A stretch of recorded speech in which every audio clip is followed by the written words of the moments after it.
जब तक आपकी सेल्स की टीम सेल्स की बातचीत में इस स्टेज को तमीज से नहीं करेगी, तब तक आपकी सेल्स नहीं बढ़ेगी।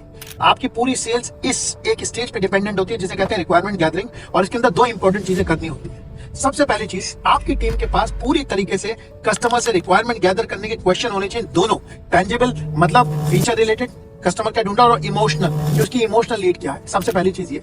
दूसरी चीज, आपके सेल्स वाले को ये क्वेश्चन सही से पूछने आनी चाहिए और प्रोबिंग आनी चाहिए।